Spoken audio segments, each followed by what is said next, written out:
కథా స్రవంతి. ఎసరు అత్తిసరు కథ. రచన శ్రీ బివిఎస్ రామారావు. వినిపిస్తున్నది శ్రీ పప్పు భోగారావు. నిర్వహణ సహకారం శ్రీ ములగాడ సురేష్ కుమార్. సాంకేతిక సహకారం శ్రీ పప్పు వరుణ్. గోదావరి గట్టుని ఆనుకుని ఉన్న ఆ వీధిలో ఓ చిన్న పెంకుటిల్లు. ఆ పెంకుటింట్లో వర్ధనమ్మ అనే ఓ బామ్మగారు, ఆవిడికి వారసుడైన భాస్కరం అనే మనవడు, అతని భార్య కమల ఉంటున్నారు. అప్పటికి 4 రోజులుగా ఒక్కటే ముసురు. ఇంకా పూర్తిగా తెల్లారిందే లేదో వర్ధనమ్మగోరు, వర్ధనమ్మగోరు అంటూ ఎవరో ఆ ఇంటికొచ్చి పిలుస్తున్నారు. మీ బామ్మగారిని ఎవరో పిలుస్తున్నట్టున్నారు అంటూ భాస్కరాన్ని లేపింది కమల.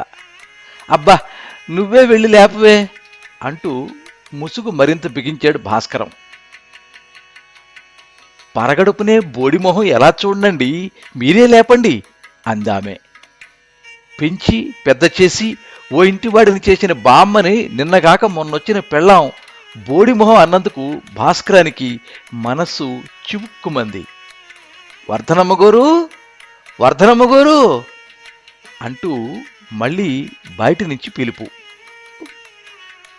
ఎవరు వారు అంటూ ఈసారి వర్ధనమ్మే పలికింది. తన స్థూలకాయాన్ని అదుపులోకి తెచ్చుకుని కిటికీ దగ్గరికి జరిగి చిడతని తప్పించి ఓ రెక్కని మెల్లిగా తెరిచింది. మామగారు అంటూ కిటికీలోంచి వంగి చూశాడు సత్తిగాడు. ఓరి నువ్వట్రా సత్తిగా అంది వర్ధనమ్మ. అదేంటి మామగారు ఇంకా తొంగున్నారు, లెగండి, గోదావరి పొంగేసినది, మంచి పోటుగా ఉంది అన్నాడు సత్తిగాడు.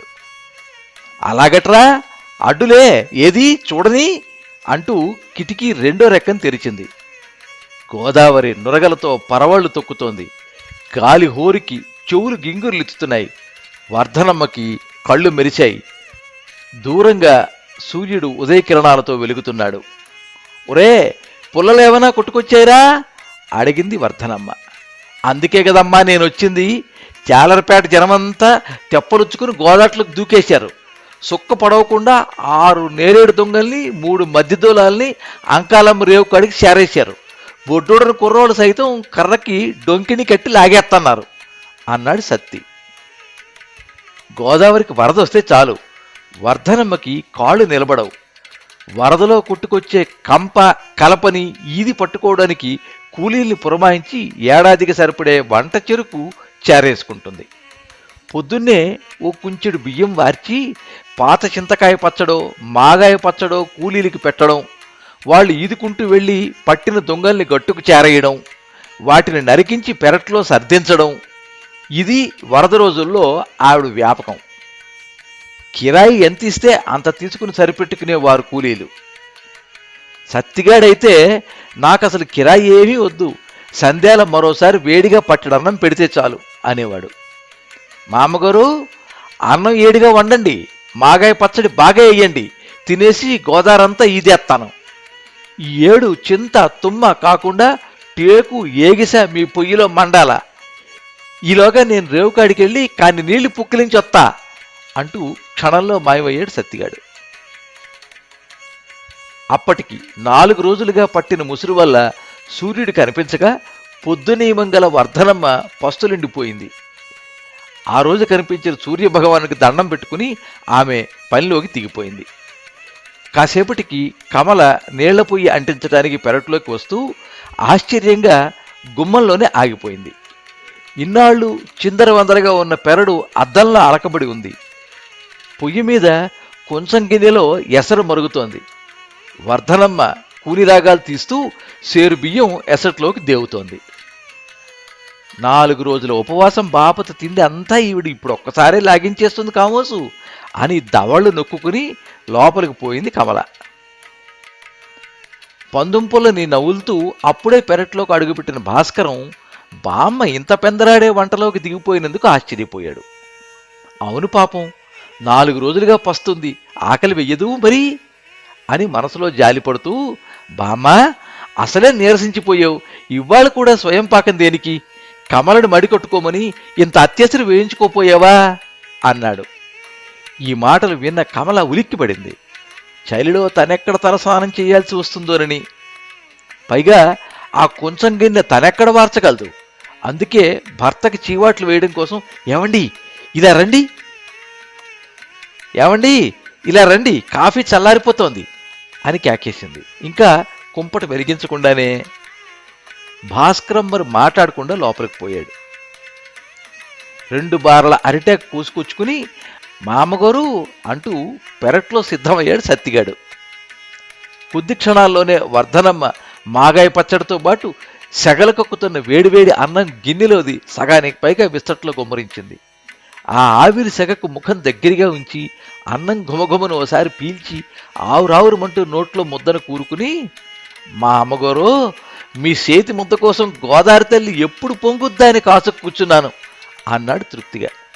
ఒరేయ్ నెమ్మదిగా తిను, ఇంకా కావలసినంత ఉంది అంటూ నీళ్ల చెంబు సత్తిగాడి పక్క నుంచి వాడికెదురుగా చతికిలబడింది వర్ధనమ్మ. సత్తిగాడు తలెత్తకుండా విస్తట్లో అన్నం లాగించేస్తున్నాడు. ఆ కరుడలా పక్కకి లాగు, ఇంకాస్త అన్నం వడ్డిస్తా అంటూ గిన్నెను పూర్తిగా వంచేసి పచ్చడి మళ్లీ వడ్డించింది వర్ధనమ్మ. సత్తిగాడు ఆకు మధ్యక అన్నాన్ని తాపిగా దేవుకుని మఠం మార్చి తింటున్నాడు. ఒరేయ్ భుక్తాయాసంగా ఉంటే భోజనం చేశాక అరుగ మీద కాసేపు కూర్చుని అప్పుడు ఈతకు వెళ్ళు, పుల్లలు ఇవాళ కాకపోతే రేపేరుకోవచ్చు అంది వర్ధనమ్మ.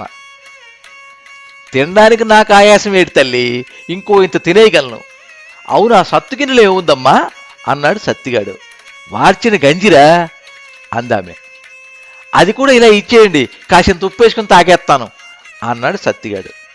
మా నాయనే ఉండు ఉప్పు తెస్తాను అంటూ భారంగా లేచి వంటింటికేసి వెళ్ళింది.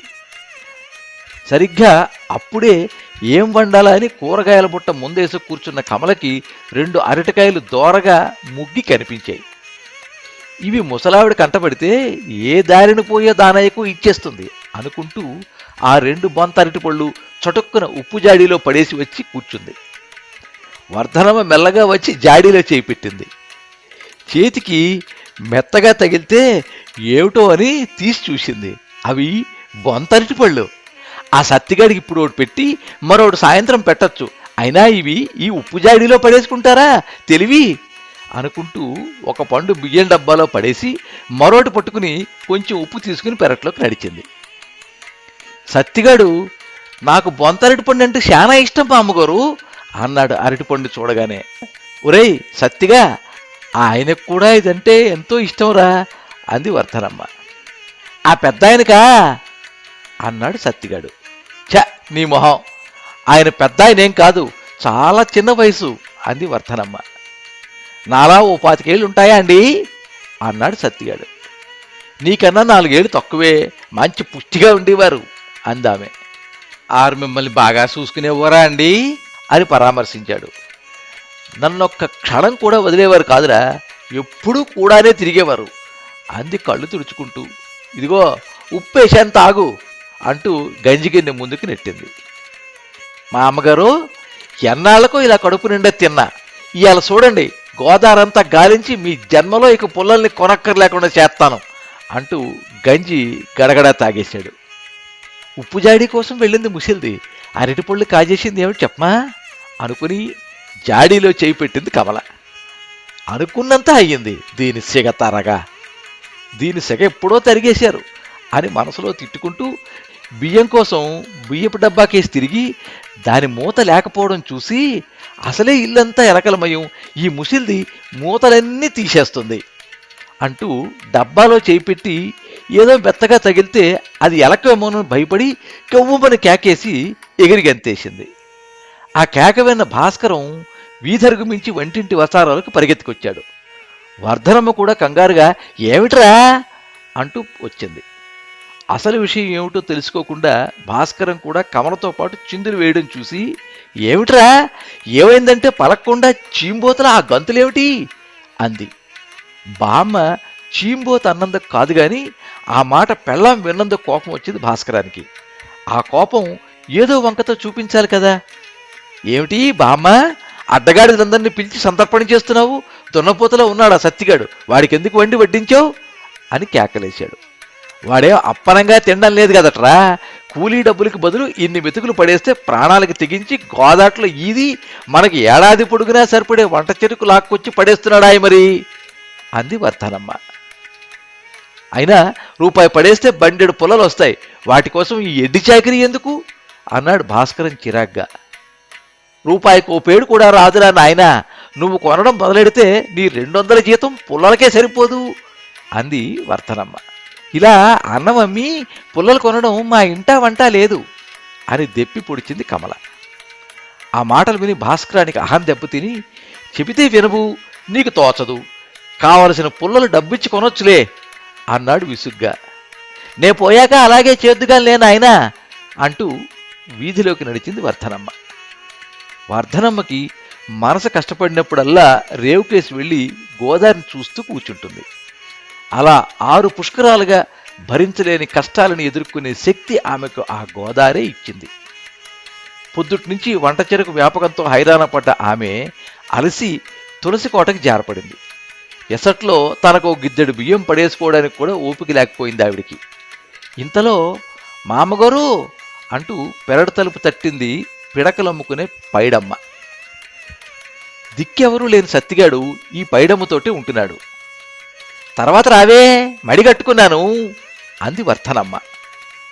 తెల్లరనగా పోయాడా సత్తిగాడు. 4 రోజుల నుంచి లంకణాలు, నిన్న రాత్రే కాస్త జ్వరం తగ్గి మనిషి అయ్యాడు.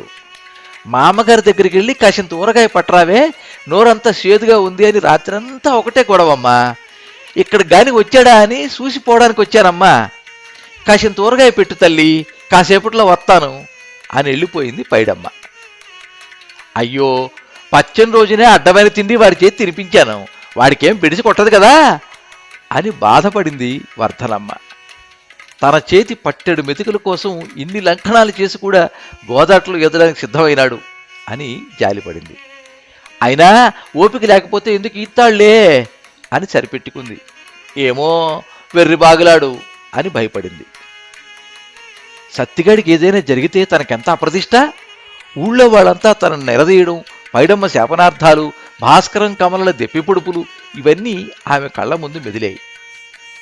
వాడు కనపడితే ఆపుదాం, లేకపోతే నిష్కారణంగా ఓ నిండు ప్రాణం తీసిందాన్ని అవుతాను అనుకుంటూ కంగారుగా ఉన్న ఓపికను కూడగట్టుకుని పెరటి తలుపు తీసి గోదారెడ్డి కేసి నడిచింది.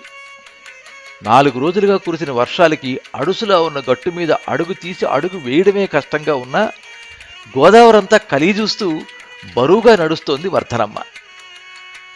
గోదావరిలో కొన్ని 100 మంది పుల్లల కోసం ఈత్తున్నారు. ఎవరిని చూసినా సత్తిగాళ్లాగే కనపడుతున్నాడు వర్ధనమ్మకి.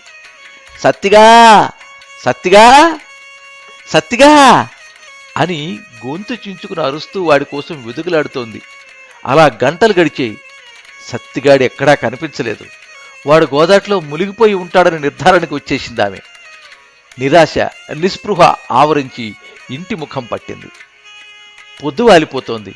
వర్ధనమ్మకి నోరు పిడచకట్టి కళ్ళు బయర్లు కమ్మాయి. ఆమె పాదాలు భారంగా ఇంటికి లాక్కొచ్చాయి. ఆమె మనసులో లేదు. ఇంతలో మామగారు చూశారా ఎంత పెద్ద మధ్య దొంగను పట్టుకున్నానో అన్న సత్తిగాడి కేకకు ఈ లోకంలో పడింది వర్ధనమ్మ. నవ్వుతూ తన వైపుకు వస్తున్న సత్తిగాడిని చూడగానే వర్ధనమ్మకి సంతోషం, దుఃఖం ఒకేసారి ఉప్పెనలా పొంగేయి. దిగులంతా దూది పింజలా ఎగిరిపోయింది. మనసు తేలిక పడింది. వణుకుతున్న చేతులతో సత్తిగాడి తలని విరింది. ఇంతలో ఏమైందే బామ్మ అంటూ అరుగు దిగాడు భాస్కరం. మా అమ్మగారు, మీరు బేగా 7 అన్నం పెట్టాలా, నేనిలోగా ఈ చిన్న చిన్న పేళ్ళని నరికేస్తాను అన్నాడు సత్తిగాడు. అలాగే అన్నట్టు తల ఊపి కన్నీళ్ళొత్తుకుంటూ పెరట్లోకి నడిచింది వర్ధనమ్మ. అయ్యగారు, ఈ దొంగిస్తే షావుకారు 200 ఇస్తానని బేరం పెట్టి నన్ను అటకాయించిపోయాడు. బామ్మగారి చేతి వండం ముందు అదో లెక్క అన్నాడు సత్తిగాడు భాస్కరంతో. ఈ మాటలు విన్న భాస్కరానికి మతి పోయినట్టయింది. సత్తిగాడు చిన్నపేళ్లను నరికి కుప్పగా పోగేసి చెమటొత్తుకుంటూ పెరటి గుమ్మం కేసి నడిచాడు. పెరట్లో తులసికోట వారగా చెంగుపరుచుకుని పడుకుంది వర్ధనమ్మ. పొయ్యి మండుతోంది. ఎసరు అత్తెసరై ఎగిరి మాడుతోంది. మామగారు అని పిలిచాడు సత్తిగాడు. మళ్ళీ పిలిచాడు. మళ్ళీ పిలిచాడు. గంగా భాగీరథి సమానురాలైన పర్వతవర్ధనమ్మ శాశ్వతంగా కన్నుమూసిందని ఇరుగు పొరుగు వారు నిర్ణయించేదాకా భాస్కరం కానీ సత్తిగాడు కానీ నమ్మలేదు.